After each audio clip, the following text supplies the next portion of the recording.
नमस्कार बच्चों। आज हम ले रहे हैं मापन एवं मूल्यांकन। सबसे पहले लेते हैं मापन का अर्थ और शैक्षिक मापन की विशेषताएं।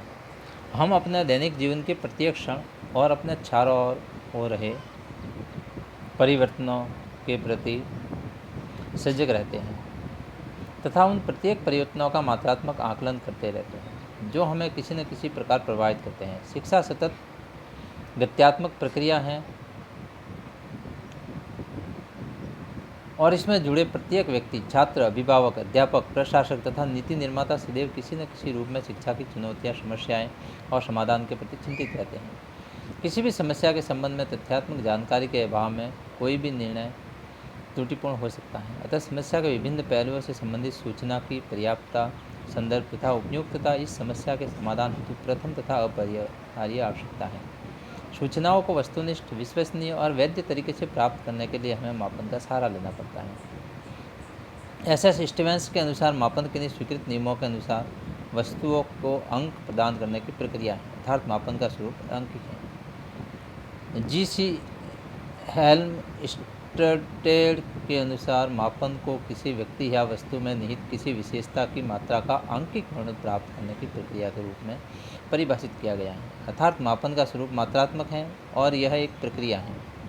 बेडफील्ड तथा मोरडॉक के अनुसार मापन किसी घटना के विभिन्न आयामों को प्रतीक आवंटन करने की प्रक्रिया है जिससे उस घटना की स्थिति का यथार्थ निर्धारण किया जा सके, अर्थात मापन यथार्थ है। किसी वस्तु के गुणों तथा विशेषताओं का विवरण गुणात्मक तथा मात्रात्मक दोनों हो सकता है। अतः मापन भी दो प्रकार के होते हैं, गुणात्मक और मात्रात्मक मापन। गुणात्मक मापन में गुण तथा विशेषता की उपस्थिति या अनुपस्थिति को दर्शाई जाती हैं अथवा गुण या विशेषता का प्रकार बताया जाता है, जबकि मात्रात्मक मापन में कोई भी गुण या विशेषता कितनी मात्रा में उपस्थित है इसका यथार्थ विवरण प्रस्तुत किया जाता है। वस्तुतः मापन में व्यक्ति, वस्तु अथवा घटना के ऐसे शब्द, अंक, अक्षर अथवा प्रतीक प्रदान किए जाते हैं जो उन संदर्भ में गुणों के प्रकार अथवा उसकी मात्रा को व्यक्त करते हैं। अतः मापन प्रक्रिया में मूलतः तीन तत्व होते हैं। विषय, इसके गुणों का मापन होता है। प्रतीक, इसमें गुणों की मात्रा अभिव्यक्त होती है।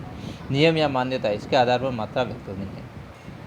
प्रायः भौतिक गुणों जैसे लंबाई, चौड़ाई, क्षेत्रफल, आयतन आदि के मापन के गुण दिखाई देते रहते हैं तथा उसमें स्थायित्व रहता है। अतः मापन परोक्ष होता है, जबकि शैक्षिक तथा मनोवैज्ञानिक के क्षेत्र में गुणों जैसे बुद्धि, व्यक्तित्व, रुचि, संप्रति आदि में गुण दिखाई नहीं पड़ते तथा इसमें स्थायित्व का भी अभाव है। अतः मापन अपरोक्ष होता है।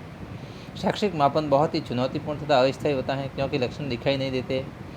विषय द्वारा दिए गए उद्दीपन की प्रतिक्रिया स्वरूप प्राप्त अनुक्रिया का विश्लेषण करके गुणों की मात्रा का अनुमान लगाया जाता है। यह अनुमान सही भी हो सकता है तथा त्रुटिपूर्ण भी। विषय यदि अनुक्रिया न करना चाहे तथा उसकी मनोवैज्ञानिक दशा अनुकूल न हो तो गुण होते हुए भी उसकी मात्रा का पता ठीक लगाना कठिन हो जाता है। अतः विषय की मनोदशा पर पर्याप्त नियंत्रण करके ही और स्वाभाविक मनोवैज्ञानिक पर्यावरण प्रदान करने के उपरांत ही शैक्षिक मापन संभव हो सकता है। शैक्षिक मापन में मापन उपकरण का स्थान तो महत्वपूर्ण रहता है, साथ ही विषय का स्थान सर्वाधिक महत्वपूर्ण होता है। अक्षरों की प्रकृति, मापन द्वारा व्यक्ति, वस्तु अथवा घटना की विशेषताओं की मात्रा का अध्ययन किया जाता है। इन विशेषताओं अथवा गुणों को जिससे कोई घटना अपने आप में विशेष हो जाती है क्षर कहते हैं। क्षर का शाब्दिक अर्थ है जो बदलती रहे अर्थात स्थिर न रहे, भिन्न भिन्न लोगों में भिन्न भिन्न मात्रा में पाई जाए, जैसे भार, लंबाई, बुद्धि, अभिवृत्ति आदि। क्षर के आधार पर समूह के सदस्यों को कुछ उप समूहों में बांटा जा सकता है। यदि समूह का एक सदस्य भी किसी गुण के प्रकार अथवा मात्रा में शेष से भिन्न है तब उसे क्षर कहा जा सकता है। कोई गुण किसी एक समूह के लिए क्षर राशि हो सकता है जबकि दूसरे समूह के लिए स्थिर हो। क्षर दो प्रकार के वर्गीकृत किए जा सकते हैं, गुणात्मक क्षर और मात्रात्मक क्षर, या सतत और असतत क्षर। गुणात्मक क्षर गुणों के विभिन्न प्रकारों को व्यक्त करते हैं जिसके आधार पर समूहों की उप श्रेणियों में बांटा जा सकता है, जैसे धर्म के आधार पर हिंदू, मुस्लिम, सिख और ईसाई, या लिंग के आधार पर महिला, पुरुष। जबकि मात्रात्मक क्षर वे हैं जो गुणों की मात्रा को व्यक्त करते हैं।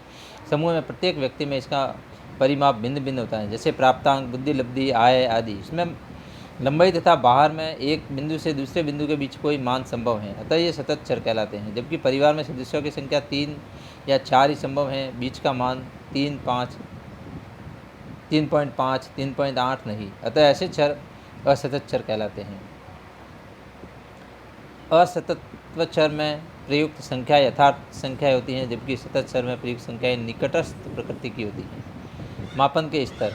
एस स्टीवेंस ने मापन की यथार्थता के आधार पर मापन के 4 स्तर बताए हैं। नामित मापन। इसमें व्यक्तियों अथवा घटनाओं को किसी गुण या विशेषता के आधार पर कोई नाम, शब्द, अंक या संकेत प्रदान किया जाता है।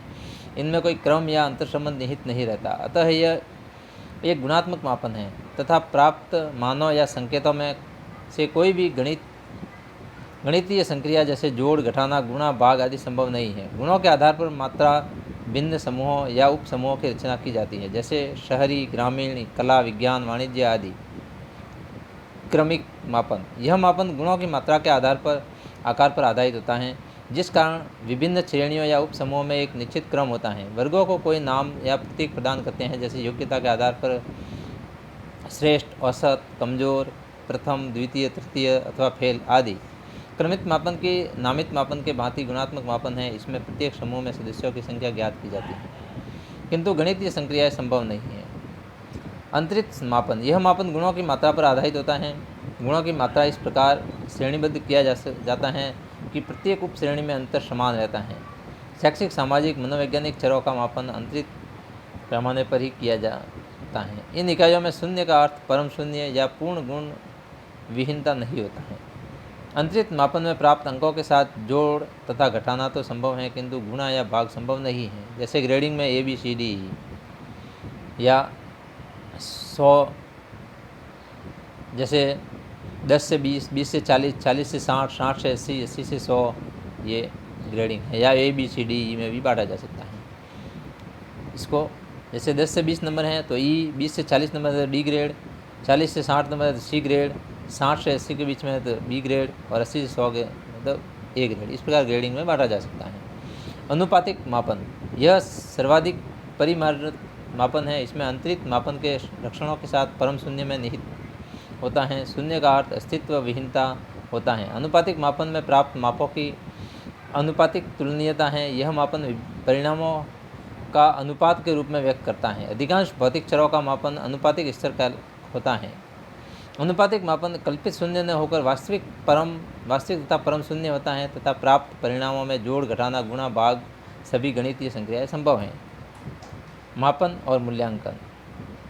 मापन और मूल्यांकन दोनों का उद्देश्य बच्चों की अभिव्यक्ति क्षमता, अनुभूति आदि का मापन करना है। मापन एक संक्षिप्त प्रक्रिया है और मूल्यांकन एक व्यापक प्रक्रिया है।